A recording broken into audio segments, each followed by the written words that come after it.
Hello. Hi. ಇವತ್ತು ನಾವು ರಾಗಿ ಅಂಬಲಿ ಮಾಡ್ತೇನೆ.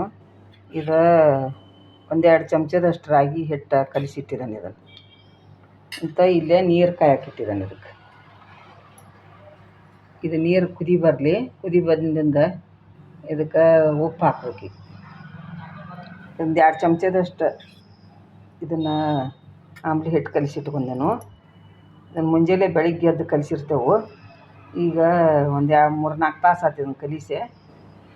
ಈಗ ಇದನ್ನು ಹೆಂಗೆ ಮಾಡೋದು ಹೇಳ್ತಾನೆ. ಅಂಬಲಿ ಮಾಡೋದು. ಈಗ ನೀರು ಕಾದ್ದಾವ ಇವು.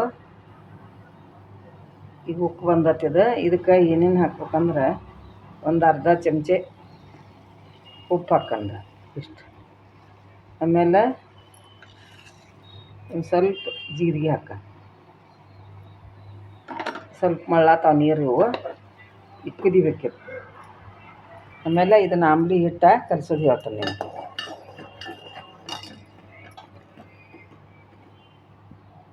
ಹಿಂಗೆ ತೆಳುವಾಗಿ ಬಿಡ್ಬೇಕು. ಇದನ್ನು ಬಿಟ್ಟು ಇದನ್ನು ತಿರುಗಬೇಕು. ಇದನ್ನೇನು ಎಲ್ಲರೂ ಮಾಡ್ತಾರೋ, ಆದ್ರೆ ಒಬ್ಬೊಬ್ರದ್ದು ಒಂದೊಂದು ಡಿಫ್ರೆಂಟ್ ಇರ್ತೈತಿ. ಇದು ಈ ಥರ ನಾವು ಮಾಡತ್ತೇವೆ.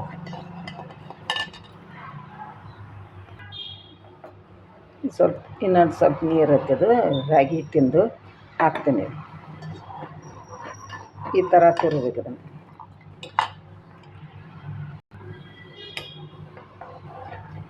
ಇದು ರಾಗಿ ಅಂಬಲಿ ಸಣ್ಣ ಮಕ್ಕಳಿಗೆ ಕುಡಿಸ್ಬೋದು.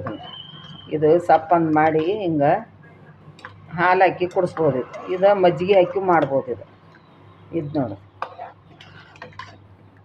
ಇಷ್ಟಾಗೈತಿ. ಈಗ ಅಂಬಲಿ ಕುದೀಲಿದು ಚೆಂದಾಗೆ ಕುದ್ದಿಂದ ಇದಕ್ಕೆ ಇದು ತಣ್ಣಗಾಗೋ ಮಟ್ಟ ಬಿಡ್ಬೇಕು. ಅದನ್ನು ಬಿಟ್ಟದಿಂದ ಹಿಂದಾಡಿ ಬೆಳ್ಳುಳ್ಳಿ, ಹಸಿ ಕೊತ್ತಂಬರಿ ಹಾಕಿ ಇದನ್ನು ಮಾಡ್ಬೇಕು. ಅದಕ್ಕೆ ಪೇಸ್ಟ್ ಗತೆ ಮಾಡಿ ಇದ್ರೊಳಗೆ ಹಾಕ್ಬೇಕು.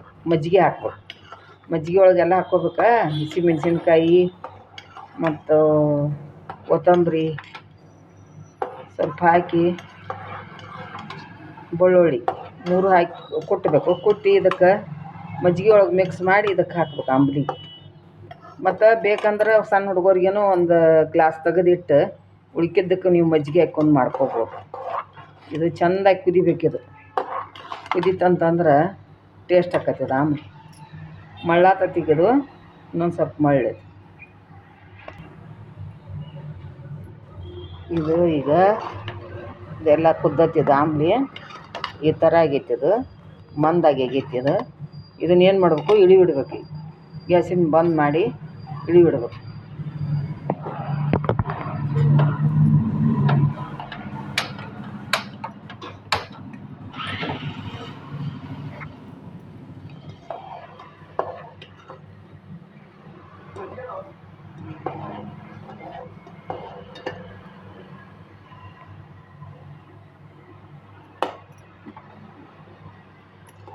ಇದನ್ನು ತೆಗೆದಿಡ್ತೇನೆ ಈಗ. ಇದನ್ನು ಸ್ವಲ್ಪ ಆರಲಿ. ಅದು ಆರಿದ್ದರಿಂದ ಇದಕ್ಕೆ ಮಜ್ಜಿಗೆ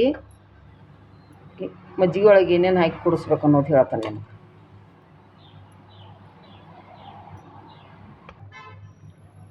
ಇದು ಒಂದು ಅರ್ಧ ಇಂಚ ಶುಂಠಿ ಹಾಕೋಣ, ಅಲ್ಲ. ಆಮೇಲೆ ಒಂದು ಗಡ್ಡೆ ಬೆಳ್ಳುಳ್ಳಿ, ಸ್ವಲ್ಪ ಕೊತ್ತಂಬರಿ ಹಾಕ್ತೇನೆ. ಆಮೇಲೆ ಈಗಷ್ಟು ಉಪ್ಪು ಹಾಕಿದ್ದೇನೆ. ಒಂದು ಅರ್ಧ ಚಮಚದಷ್ಟು ಉಪ್ಪು ಹಾಕ. ಇವನ್ನ ಹಾಕಿ ಮಿಕ್ಸಿ ಹೊಡ್ಸ್ಬೇಕು. ಇದು ಅಂಬಲಿ ಈಗ ತಣ್ಣಗಾಗೈತಿ. ಇದಕ್ಕೆ ಈಗ ಮಜ್ಜಿಗೆ ಹಾಕ್ತಾನೆ. ಮಜ್ಜಿಗೆ ಹಾಕ್ಬೇಕಂತಿದ್ರೆ ಏನೇನು ಬೇಕು ಅನ್ನೋದು ಹೇಳ್ತಾನೆ ನಿಮಗೆ. ಅಲ್ಲ, ಬೆಳ್ಳುಳ್ಳಿ ಮತ್ತು ಒಂದು ಹಸಿ ಮೆಣಸಿನ್ಕಾಯಿ ತುಂಬ, ಈ ಕೊತ್ತಂಬರಿ ಇಷ್ಟು ಹಾಕಿ ಉಪ್ಪು ಹಾಕಿ ಇದನ್ನು ಮಿಕ್ಸಿಗೆ ಹಾಕಿದ್ದಾನೆ. ಇದಕ್ಕೆ ಏನು ಮಾಡ್ತಾನೋ, ಇದು ಹಲಸನ್ನ ಮೊಸರು. ಇದು ಒಂದು ಸ್ವಲ್ಪ ಮೊಸರು ಹಾಕ್ತಾನೆ. ಇದಕ್ಕೆ ಮಿಕ್ಸಿ ಒಳಗೆ ಮೊಸರು ಹಾಕ್ತಾನೋ. ಇದು ಗ್ರ್ಯಾಂಡ್ ಮಾಡ್ತಾನೆ. ಮಜ್ಜಿಗೆ ಸಾಕಷ್ಟು ಆದ್ರೆ ಒಂದು ಅರ್ಧ ಕಪ್ಪಿನಷ್ಟು ಮೊಸರು ಆದ್ರೆ ಸಾಕು. ಇದು ಇಷ್ಟು ಮಜ್ಜಿಗೆ ಮಾಡಿದ್ದಾನೆ. ಇದು ಮೊಸರು ಹಾಕಿ ಇದೇನು ಮಿಕ್ಸಿ ಒಳಗೆ ಇತ್ತಲ್ಲ, ಅಲ್ಲ ಬೆಳ್ಳುಳ್ಳಿ ಇತ್ತು, ಅದ್ರಾಗ ಕೊತ್ತಂಬರಿ ಎಲ್ಲ ಹಾಕಿದ್ನಿ. ಅದನ್ನು ಮಿಕ್ಸಿ ಹೊಡಿಸಿ ಮೊಸರನ್ನು ಒಂದು ಸ್ವಲ್ಪ ಅದ್ರಾಗ ಹಾಕಿ ಮಿಕ್ಸಿ ಹೊಡಿಸಿ ಇದನ್ನು ಮಜ್ಜಿಗೆ ತಯಾರಾಗ್ತಿದ್ದು. ಈ ಮಜ್ಜಿಗೆ ಇದಕ್ಕೆ ಹಾಕ್ಬೇಕು ಅಂಬ್ಲಿಗೆ. ಇದು ಅಂಬ್ಲಿಗೆ ಹಾಕ್ಯಾರ ಇದು ಮ್ಯಾಕ್ ಕುಡಿಬೋದು. ಅದು ಈಗ ಇದು ತಣ್ಣಗಾಗೈತಿ. ಇದು ಅಂಬ್ಲಿ ಈಗ ಹಾಕಿ ತೋರಿಸ್ತೀನಿ. ಇದು ಆಂಬಲ್ ರೆಡಿ ಆಗೈತಿ. ಈಗ ಇದಕ್ಕೆ ಮಜ್ಜಿಗೆ ಹಾಕ್ತಾನೆ.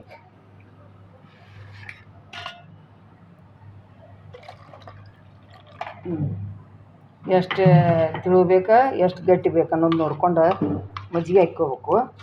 ಇದು ನೋಡಿ ಸೂಪರ್, ಎಷ್ಟು ಬೆಳ್ಳಗೆ ಆಯ್ತು ನೋಡಿ ಆಂಬ್ಲಿ, ರಾಗಿ ಆಂಬ್ಲಿ.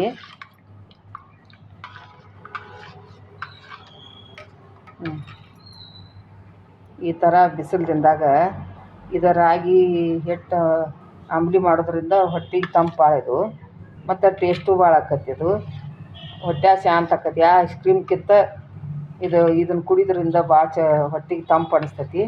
ಮಾಡಿ ನೋಡಿರಿ ಹೆಂಗಾಗೈತಿ ಹೇಳ್ರಿ. ಇದು ಬಿಸಿಲು ದಿನದಾಗ ರಾಗಿ ಆಂಬ್ಲಿ ಭಾಳ ತಂಪಿದೆ, ಮನುಷ್ಯಾಗ ಮಾಡ್ಕೊಂಡು ಕುಡಿಬೋದು.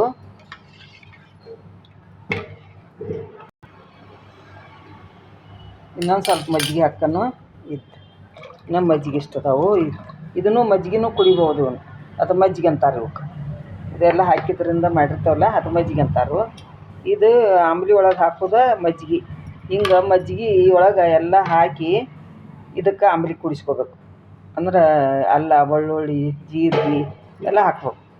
ಇದ್ರಾಗ ನಾ ಆಲ್ರೆಡಿ ಜೀರಿಗೆ ಹಾಕೀನಿ 1-2 ಕಾಳು, ಅದಕ್ಕಾಗಿ ಇದ್ರೊಳಗೆ ಜೀರಿಗೆ ಹಾಕಿಲ್ಲ. ಇದು ಮಜ್ಜಿಗೆ ಅಷ್ಟ ಮಾಡೀನಿ. ಬಿಸಿಲು ದಿನದಾಗ ಒಂದು ಮಧ್ಯಾಹ್ನ ಹೊತ್ತಿನಾಗ ಊಟ ಮಾಡಿ 1 ಗ್ಲಾಸ್ ಮಜ್ಜಿಗೆ ಇದನ್ನು ಹಾಕ್ಕೊಂಡು ರಾಗಿ ಆಂಬ್ಲಿ ಕುಡಿದ್ಬಿಟ್ರೆ ಹೊಟ್ಟಿಗೆ ಭಾಳ ತಂಪಾಕತಿ. ಅದು ಮಾಡಿ ನೋಡಿರಿ ಹೆಂಗಾಗೈತಿ ಹೇಳ್ರಿ. ರಾಗಿ ಆಂಬ್ಲಿ ಟೇಸ್ಟ್ ನೋಡ್ತೀನಿ ಈಗ. ಸೂಪರ್.